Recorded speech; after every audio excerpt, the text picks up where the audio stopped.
choir. I am still reassured that I'm not going to sing anyway, but the rest of you feel free. I'm Samira Ahmed. I'm a broadcaster and journalist. I actually spend a lot of my time writing and broadcasting on issues around religion and faith and humanism. And I should say that I know Andrew, partly because of that. And Andrew is the man who introduced me to Buffy the Vampire Slayer. Not the real Buffy the Vampire Slayer, the programme. No, that's the idea.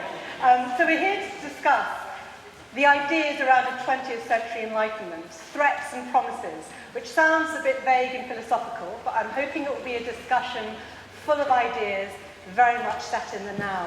I'm thinking as we meet, we're seeing what the Islamic State, so-called ISIS, is doing in the Middle East. We're seeing what's unfolding in Gaza and the way some people would like to link the two. So there are many fearful things in the world right now, but we hope also many issues for optimism, and that's what our panel is going to discuss. We will be taking many questions from you, so do be thinking of some good questions, and I'll tell you how to do that later. And if you want to tweet about this session, the hashtag is WHC2014. Excellent. Let me introduce you to our panel then. Starting on my far left, Jo Glanville is from English Pen, a global literary network campaigning on freedom of speech, notably on the issue of libel reform here in the United Kingdom, where people try to shut down discussion by taking people to court over publications of ideas they don't like. She was previously editor of Index on Censorship and has worked as a BBC journalist. To my immediate left is Heiner Bielefeldt, who's the UN Special Rapporteur on freedom of religion or belief. And his job, in a way, is to identify obstacles to those freedoms and to recommend ideas of how to get over them. He's a Catholic theologian and a professor of human rights at Erlangen University in Germany. Thank you. To my right, Professor Francesca Stavrakopoulou, who's a professor of Hebrew Bible and ancient religion at the University of Exeter. And if you were in her last session, as I was, you will know that her own university describes her field of research as somewhat morbid because she focuses on the social and religious impact of the corpse, the dead body. Welcome. And among other programmes, she's been on many programmes, I've certainly interviewed her, she's presented the BBC TV series, The Bible's Buried Secrets. And Andrew Copson, who, apart from introducing you to Buffy, is the Chief Executive of the British Humanist Association and has represented, I think it's important, European and other international humanist alliances at the Council of Europe, at the UN and at the OSCE. And many of us in Britain are familiar with his campaigning presence here in this country on issues around faith schools. And he's advised Parliament and government agencies on many issues around education.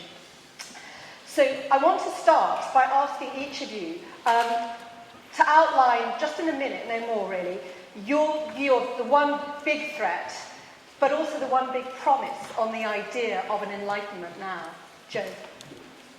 Well, I'm going to look at my own sphere, which is freedom of expression, and it seems to me that the biggest threat to freedom of expression is really the retreat from freedom of expression, the retreat from the fundamental Enlightenment idea that it's a good thing, and it's the thing from which all our other liberties follow. And I think the first person who identified this retreat was Kenan Malik, who I think is speaking at the conference this weekend, when he was examining the impact of the fatwa 20 years after the event. And he saw that as being one of the first key moments when the liberal establishment, who you would expect to stand up for freedom of speech and against censorship at such a moment like that, that was an outstanding moment when we saw many actually turn away and say, no, silence and censorship is a better thing. And we can see that, I think, happening in all sorts of places, very much in this country and around the world. Here, for example, we're seeing people being sent to prison for being offensive on Twitter, not for inciting violence, but for really just having sort of quite bad taste at rather critical moments. So that's what I see as the most significant threat. And positive hope? The hope, I think, is that while we're seeing that retreat, I think at the same time we're seeing more possibilities than ever for people speaking out. And what we're seeing as well, it used to be that censorship would mostly hit the writers, the publishers, the editors, the journalists. There was quite a sort of specialist group of society who would get hit. It's all of us now, because we're all publishers, editors, writers, in whatever medium we choose to communicate in. And therefore my hope is that we will all rise up, not just a particular group of society, but it's going to be that much harder to silence so many people. Thank you. I'd like to ask, I think we'll go in the order then. Would you like to give your thoughts then? Okay. Threat and hope, in whichever order you like. Okay. I think I will start with threat, to have a positive climax then, hopefully. So I would say, I mean, it's always difficult to say what is the biggest threat. But, okay, if I have to say it, I would say hatred. Collective hatred. Racist hatred, national hatred, homophobic hatred, but also religious hatred. Yeah? So, I mean, religions play a very ambivalent role in that experience. Collective hatred, which sometimes, excommunicates human beings from the human species. So, by comparing them with unpleasant animals like cockroaches, rats, etc. So, it's really the act of excommunicating by words, sometimes by deeds. I mean, really also the physical excommunication by, really destroying human lives in most cruel forms. Unfortunately, something that I also come across in my daily work as UN Rapporteur on freedom of religion or belief. Yeah? So, and this is, it really warrants an explanation. And I have to say, after thinking about this, I don't have an explanation. I have partial explanations that it very often is connected with contempt, fear, loss of trust in institutions, but I don't have a full answer, a real answer, why human beings can act in such spiteful manners as they sometimes do. Okay, my biggest hope, I would be inclined to say music, okay? as long as we hear such wonderful choir music, as long as people play music, as long as they sing, it's such a heart-opening way. We cannot really lose hope altogether. But, okay, now what I really also have to say is, now again, with ranking and say what is the main issue for me to remain hopeful is, I would say human rights. And Michael Ignatieff, a few years ago, he said human rights now serve as the lingua franca of global moral thought. I have a pretty sober understanding of what human rights can accomplish. We don't have a real consensus. We should not let ourselves deceive by easy rhetoric. Yeah? But at least we have a language. At least a common language, a lingua franca that somehow everyone can resort to. And of course it doesn't provide the solutions, but some sort of framework. And what makes also human rights more promising is they're not just a rhetoric, not just a language, not just values, but also they go together with institution building. So in infrastructure, still much too weak, of course. But the development of an infrastructure of norms, of fora, in which NGOs can do their business, I think that is something that still makes me somewhat hopeful. And I think there's more to discuss around human rights. We'll come back to that very much. So, Francesca, your hope and your threat. I'm going to start with the hope. The way I see it, the biggest opportunity we have is to see equality, gender equality in particular, not just two genders, however many genders there are, but true gender equality become a reality, not just in the UK and Europe and the States, but all over the world. That, for me, I think, once you've got gender equality and equality of ethnicities, that's when I think you can really begin to construct a global community in all its richness and diversity and texture, but one that's fair, that's legally fair. So that's my big hope. Now, this next point might not go down too well in front of the current audience. I think the biggest threat is the over-privileging of the dominant Western scientific model. Sorry. For those of you that might know me or follow me on Twitter, for example, Richard Dawkins is somebody that I share much in common with him. I'm an atheist like him. But I don't see the world in the way that he sees it. I think there's an awful lot to be said for this very dominant Western model, which is about rationality, logic, the privileging of the mind over matter. However, too often that's at the cost of other ways of thinking, being, and living in the world, and ways that other societies, communities, both ancient and modern, contemporary, live in the world. We like to think that we always know what's right in the West, and yes, science is fantastic, and our Western scientific model has done tremendous things for improving and lengthening the quality of life for people all over the world. However, it can be overprivileged sometimes, and at the cost of other ways of being in the world, other ways of being in our bodies, other ways of being human beings, and I see that as probably the biggest threat in a funny sort of way. I think it risks becoming too colonial, almost, intellectually.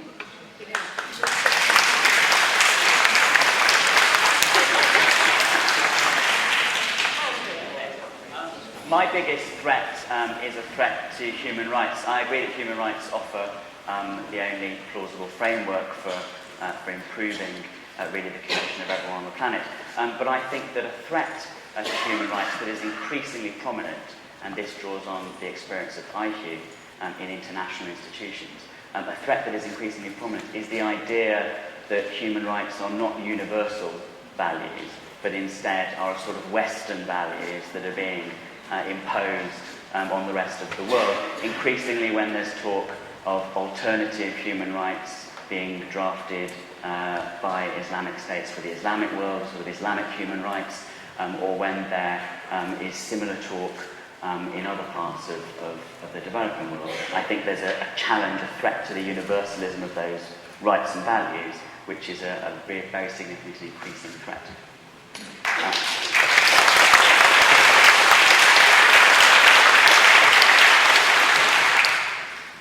And the opportunity, I think, I'll say something about Enlightenment. I think the opportunity that presents itself for a 21st century Enlightenment is the fact that we are so much more interconnected as a world than we ever were, and so much aware of other people and their different ways of looking at things, their different experiences, their different cultures, their different histories, and can connect and contact each other far more than we ever could before. Obviously, the European Enlightenment, and people often forget or overlook this, the European Enlightenment is absolutely triggered by discovery of new cultures, rediscovery of other cultures that gave people new ideas to test their existing ideas against.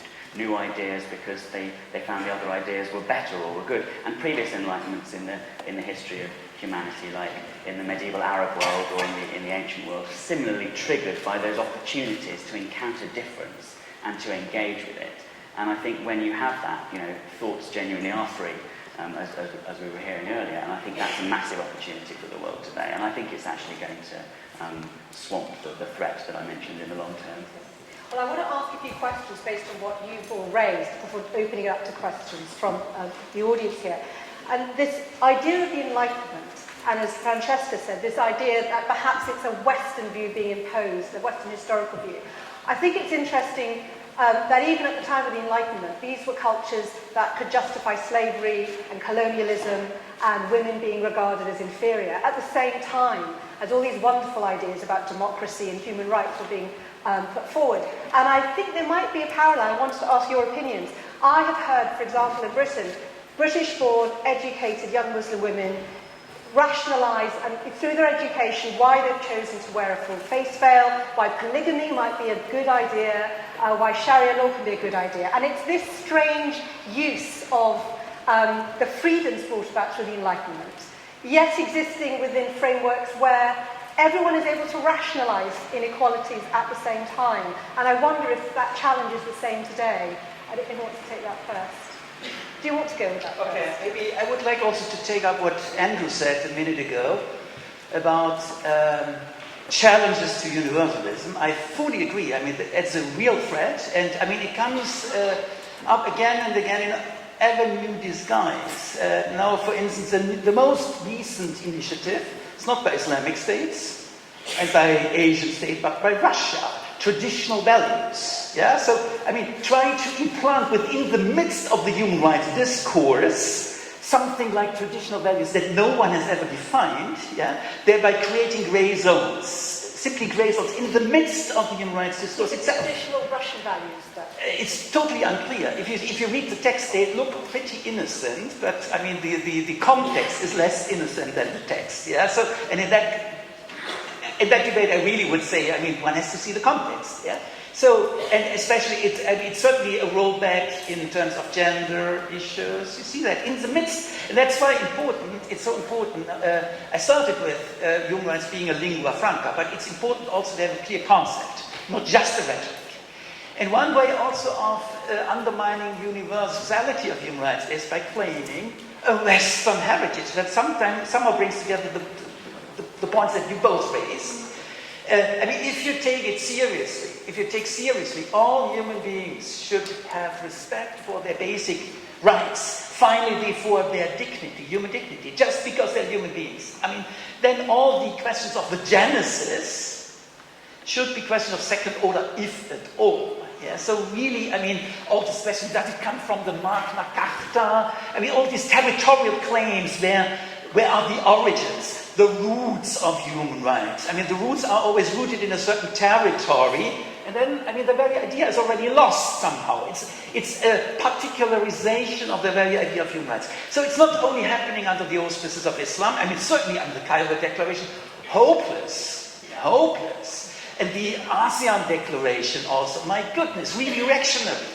The Russian initiatives, but also, I mean, sometimes the way we, if I may say that, liberal Westerners use human rights claiming ownerships can undermine it, and that's why we need a very clear concept, also a distinction between genesis and validity claims. So the validity claims must stand on their own feet, and that's quite important for the whole project to make sense. Joe.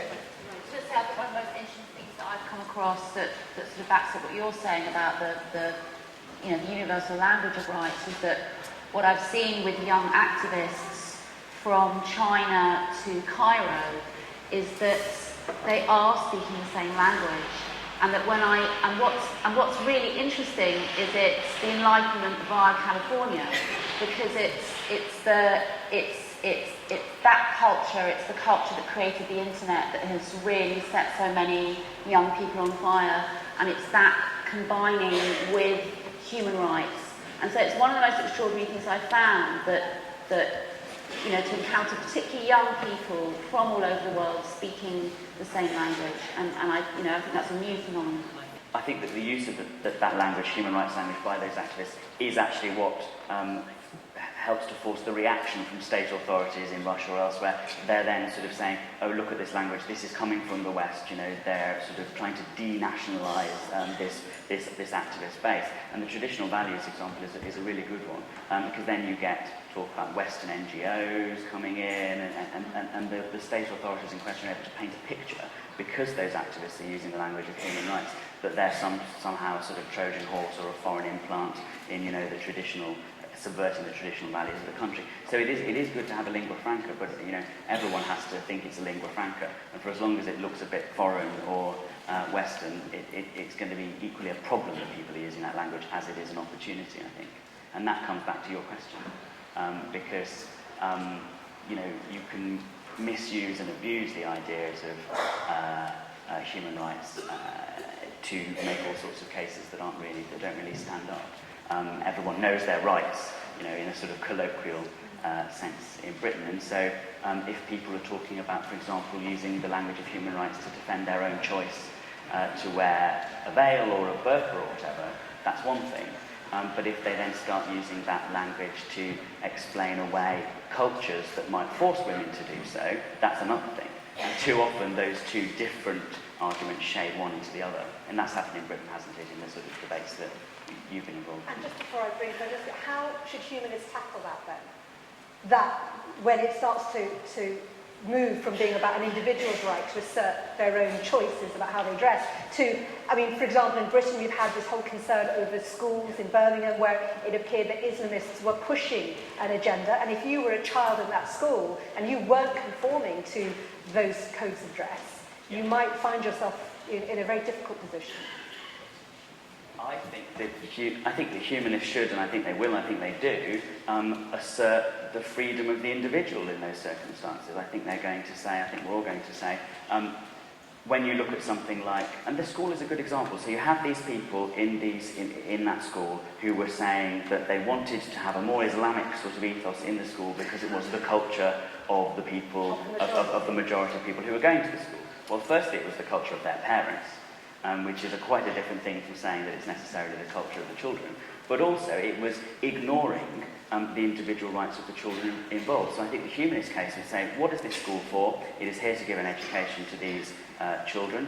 And what does an education consist of? A broad and balanced and open engagement with a variety of ideas of all different sorts. And the child has a right and an entitlement to that engagement. Let's look to the rights of the individual children and then build our description of what education should be like. Let's not allow people to come in and from the top down use a sort of community description of what they would like to violate the rights of the children involved. So I think using the idea of the free individual is how humanists are probably going to respond. And not just humanists, but I think anyone who has an interest in human rights. Only slightly. Very briefly, I'd like to add something. Okay, sure. Go ahead. Okay, no, I think it's not a real contradiction. That in order not to be trapped by that stereotype, Western individualist, I've come more and more to use also community language. But then the question is, what sort of community? Because let's start with all human rights. I would say every human right has a strong community dimension. Freedom of expression.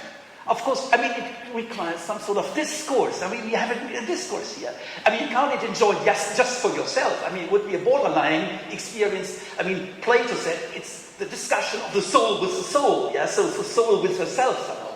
So usually it's really the community. Freedom of assembly, freedom of association. You always have the community dimension. Freedom of religion and belief, my specific angle.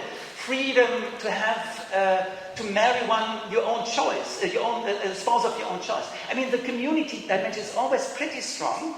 The point is, the dividing line, I would say, is not between here the individual, there the community, but what quality of community, whether it's an authoritarian community, homogeneous, top-down, or a living community in which people have breathing space. I mean, can make their own contributions. I'm sure we are not really in opposition to that, but I would really use community language in order not to fall into that trap of, I mean, here, Western individualist lifestyle. Francesca. I agree with quite a bit of that, actually. I agree that we do overemphasise individual rights at times. That's not to downplay the rights of any individual to wear what he or she chooses to wear, whatever it is. I don't believe the state, for example, should tell a woman what she can or can't wear. However, I do believe the state I believe the state has a responsibility to model good practice in every which way it can in terms of diversity. So, for example, I believe it would be important in schools, in universities, in government, to have as many people of a diverse cultural background as possible taking on the important roles of leadership, becoming figureheads. And that would include, a veiled Muslim woman, and it would include an atheist, whatever. But I do think diversity is important. So I agree that actually it's about community. So when we talk about human rights and we talk about the rights of the individual, these are necessarily shaped by the fact that we are social beings. We live in communities. An individual by him or herself doesn't really exist. You can't really exist. You need to be able to have that kind of interface, that social interface. So I do think community matter. But at the same time, I think we have a real responsibility to model good practice and pass on the privilege of freedom of expression. And that means having a much bigger diversity in all of our government positions, in our schools, our universities, our hospitals, our scientific disciplines, whatever it is. Because otherwise, who are children going to, how can they identify? How can they have a dream that they want to fulfill and pursue? One of the big issues in the whole debate about freedom of expression and belief and this idea of an enlightenment is what sort of groups are trying to speak on behalf of faiths or genders or whatever. So, for example, in Britain, we had Scientology effectively recognised as a religion. You talked about this in your last session. And as you said, people in this country think, well, it's a cult, and yet you could argue all religions, when they started out, were regarded in their societies as cults. In Birmingham, we have schools where individuals who claim to represent local parents and local religious majorities come in and expect to be running things. So how far is there an issue for each of you about who is speaking on behalf of who and what that does to affect any ideas of an enlightenment? I think that's exactly my point about science earlier, the kind of the Western paradigm of science, is that it's very, very hierarchical still. There's still a sense in which you have an expert who then imparts knowledge or presents knowledge or packages knowledge to the non-expert. And, you know, whether it's a doctor-patient relationship or a lecturer-student relationship, a vicar, you know, a clergy person, you know, whatever it is, we still have these very strict hierarchies of power. And in the West, these hierarchies, I'm sorry to bang the same old drum, but they're still very white, you know, male, Western, middle class. You know, these hierarchies, it's a power hierarchy that has to change. I think to become more of a collective, however that might happen, and more of a collective assembly is one of the ways forward. Jo? I think there have been many interesting cases in this country over real errors from the previous government over how they were relating with the Muslim community, who they decided were going to be the representatives of the Muslim community as if it was not itself a diverse community. And very significant errors were made there. And I think the other thing that we see repeatedly is when there is some row, when there is a free speech religion row of some kind, the media, and I speak as a former journalist, having worked on news programmes where you're scrabbling around trying to find a spokesman again on at 7 a.m. in the morning, so I know what it's like, but they go for people who are self-elected, if you like, representatives of a community. And so I think that what we have in this country, for example, is a real general lack of understanding about the diverse Muslim community of this country, partly because of mistakes of the media, but also because of the government as well. So I think it's very complex, I think. I mean, different countries obviously take different approaches to this, and I think it often has a lot to do with what the historical situation to do with the settlement of religion in their country has been. I think that one of the reasons why in Britain government and media are always looking for those hierarchs, those men at the top, is because we have an established church, and they're essentially trying to replicate that situation for other religions, and, you know, get someone who can descend down and talk about how it is, and represent a view. And I think that's true of other countries as well that have established churches and have tried to find analogous ways of dealing with religions that are perhaps Well, I wanted to ask specifically, you, Heiner, in Germany, a court judge said of a Muslim divorced couple that Sharia law could be applied in the case of that couple, which shocked many people. And it seemed to be an attempt by an established system to understand, but actually could be seen to be setting back the cause of human rights. Yes, absolutely. But, I mean, this was revoked. It was an obvious error. The judge was heavily reprimanded also in the But public. it's interesting that it happened, and it's it not happened. just in Germany. No, it's true. I mean, it happened. That's a fact. It happened. But finally, I mean, this judge withdrew also from the judgment. So it was a highly problematic case. I mean, I would like others here on the panel, I would really point to diversity. Human rights are egalitarian. I mean, they are rights of freedom and equality, equal freedom for everyone.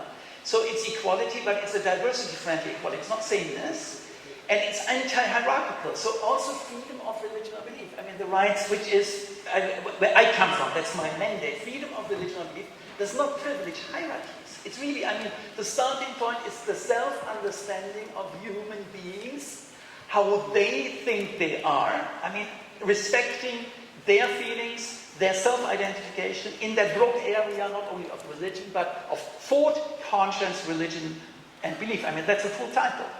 So it's anti-hierarchical. I mean, hierarchies only can be sustained if people applaud those. Okay, as long as people go along with it, okay, it's fine. But finally, I mean, there is no justification in hierarchies in themselves, not from a human rights point of view. I mean, what counts in human rights is the equal rights of freedom of all human beings. I mean, that's the starting point. And so it has that subversive element. And I mean, also from my specific angle, freedom of religion, I believe I have to insist on that. Yeah. So hierarchies do not count. I think there's a tension there in what you're saying in practice, because it's fine to think in theory anyone who's engaging in a particular community or organisation is doing so of their own free will, and to say hierarchies only last as long as people put up with them. But people might have lots of reasons for not being able to topple the hierarchies. You know, they may be brainwashed, they may be held in place by poverty, they may be held in place by fear, they may be held in place by all sorts of other reasons. They may be bullied, they may be frankly intimidated. They may be denied access to a public good like a school or whatever. And I think that the way of resisting that, I think, clashes with something that you said earlier about communities. Because I think when you start to think of communities, you actually, set in stone and fossilise hierarchies, and I don't think there's any avoiding that. I would say, because, I mean, I did start also with communities, but then I said, I mean, the dividing line is not individual versus community, the quality of community. So it must be communities in which people can also challenge authoritarian tendencies, in communities, I mean, in which no one is coerced. I mean, the non-coercion component is, of course, absolutely crucial for freedom to work also. So giving new breathing space for communities, but I mean communities in which people gather together on their own initiative, communities that also people can live without, losing their benefits. I mean, that's the idea. Free communities, and not hierarchical, fixed communities, authoritarian structures. I want to ask one question before I open it up to the questions, which is the use of technology in bringing about a new enlightenment and how it's being used now. So the two images I would give you is young people in Tahrir Square or in Iran trying to use social media to suggest that they were challenging the hierarchies and religious oppression. And yet also there's appalling videos of atrocities happily uploaded by people from ISIS to spread their message around the world. What are your thoughts about technology's role in the topic? It's just another medium that can be used for good and used for bad, as any medium can be, essentially. But it's the speed, the reach of it, the possibility of it that means that it's an extraordinary medium, never been seen before, for protest, but also for evading censorship and also for telling the world about human rights abuse. But it will also be used for ill. And as we know as well, there is mass surveillance that is taking place by the intelligence services in this country and the United States. The implications and repercussions of which are still unfolding would not be possible without this new technology. So I think, we're all still sort of trying to work out how to come to grips with it, how to use it for the best, but it cuts both ways. I mean, I wonder if really its value at the moment is mostly to those who want to use it for ill. It's so easy to shut down the social network, as in Iran or Egypt. I think the real value, though, is in images rather than words. Because things like Twitter, Facebook, email, every other aspect of the internet is no different really than what we're seeing when we're seeing all these messages and these propaganda or promotion, whatever it is. It's exactly the same as the impact that the printing press had on getting the Bible out around the world. Exactly the same as copying manuscripts from the Quran and the Tanakh had. So in that sense, it's not so much about words, but I think images is that's the biggest change, I think, in terms of what technology brings now, is people can choose to read or not to read something, they can choose to write or not to write something if they're literate. So you can choose to read a blog post on Twitter or not. But an image, it's there, it's right there in front of you, and it forces itself on you, and it forces you to have a response. And I think that's the key. So when you do have images of, kids in hospitals, in Gaza, beheadings in Iraq, whatever it is, the image forces itself on you in a way that words never could. And I think that's where technology is so different. I think, I think that's definitely true about the image, but I also think that the social element of the new technologies is extremely decisive too. I mean, in the IQ Freedom of Thought report that looks at every country in the world to see what the legal and social position is of non-religious people, in the last edition of that, they highlighted so many new cases of persecution of non-religious people in Egypt, in Indonesia, in Bangladesh. And they were all really terrible cases of very severe persecution and curtailment of freedom, but they were all the result of people having a new freedom to connect with each other on social media. So although it's a very dark story in a way, because there were people being picked up and persecuted for the work they were doing, the bright side of it is that they were able to do that work in the first place. I mean, could there have been, 30 or 40 years ago, that sort of humanist activity in Bangladesh, in Indonesia, in Egypt? Probably not. So that the bright side of it is that there is, is that those technologies are facilitating the sort of activity that unfortunately the authorities want to suppress. Are you as optimistic as Andrew is? I think to first of all draw on the optimistic side, one group of people that just crossed my mind is intersex people. Also in societies like ours here in Europe, it's a very small group.